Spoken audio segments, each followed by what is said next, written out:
You know that specific sound? You're walking barefoot across your kitchen floor, and you just hear and feel that crunch. Oh yeah, that is the sound of defeat right there. Right. I mean, you just finished cleaning, but the dog went out for like 2 minutes, came back in, and now your hallway is essentially a beach. The sources we're looking at today actually call this the paw print parade. I'd just call it a nightmare, to be honest. It's the trade-off, you know? You want the dog, you get the dirt. But maybe you don't have to. Today we are doing a deep dive into the Muddy Mat. And looking at the specs, I want to move past the marketing fluff. Exactly. We're not just talking about a rug here. We're talking about a piece of engineering designed to capture debris. Our mission today is to figure out if this is actually a solution or just another doormat. We need to unpack the fiber technology and the chemical makeup of the backing. Right, to see how it claims to handle what is essentially an industrial-level mess. So let's look at the primary claim first, the absorption. The documentation mentions this giant sponge analogy. How exactly does a rug act like a sponge? It comes down to surface area. Standard mats usually have a flat weave or a short pile, so water just sits on top and you track it in. Oh, so it just pools on the surface. Yeah, exactly. But the Muddy Mat uses chenille microfiber strands.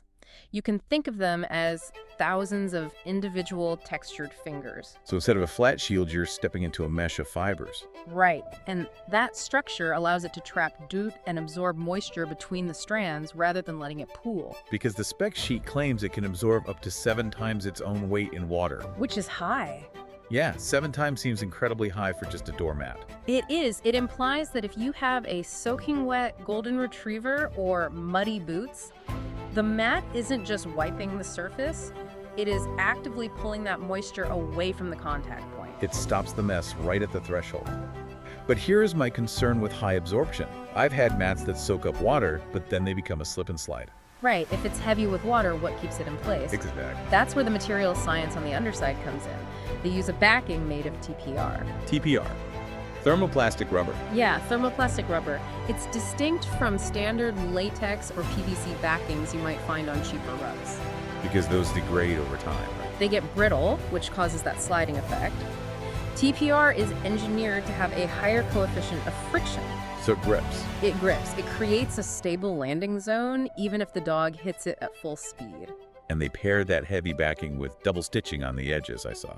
The goal there is to prevent that common issue where the rubber starts peeling away from the fabric after a few months of heavy traffic. Speaking of the fabric, there's a really funny detail in the research notes. About the pet sleeping on it. Yes. Users are reporting that their pets are abandoning their actual beds to sleep on this doormat. It makes sense if you go back to the chenille strands. Microfiber is soft by definition. Right. Because the texture is so dense, it creates a cushioning effect. It's not just catching mud, it actually feels like a high-piled blanket. Which explains the versatility I'm seeing in the use cases. It's not just for the front door.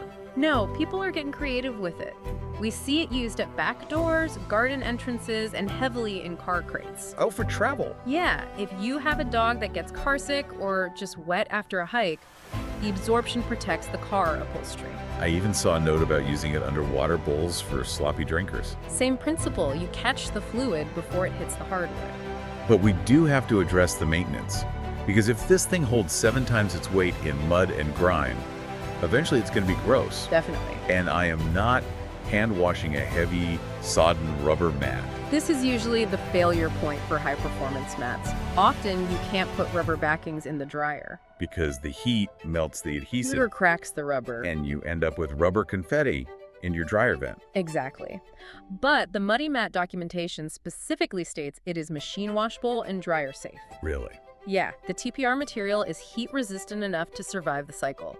You can wash the mud out and fluff the chenille back up. Without destroying the structural integrity. Exactly. It's basically a passive cleaning system. A passive cleaning system. That is music to my ears. It's the best kind. It creates a firewall between the outdoors and your floors. Well, that's a wrap on our deep dive into the Muddy Mat. It's interesting how much tech can go into something you just step on. Absolutely. And I'll leave you with this thought. We often focus on high-tech gadgets to clean our homes. Like robot vacuums and smart mops. Right. But if a simple change in surface material at your door can prevent the mess from entering in the first place, where else in our lives are we over-engineering the cleaning when we should be engineering the prevention. That is something to think about next time you hear that crunch on the floor. Thanks for joining us for this deep dive, everyone.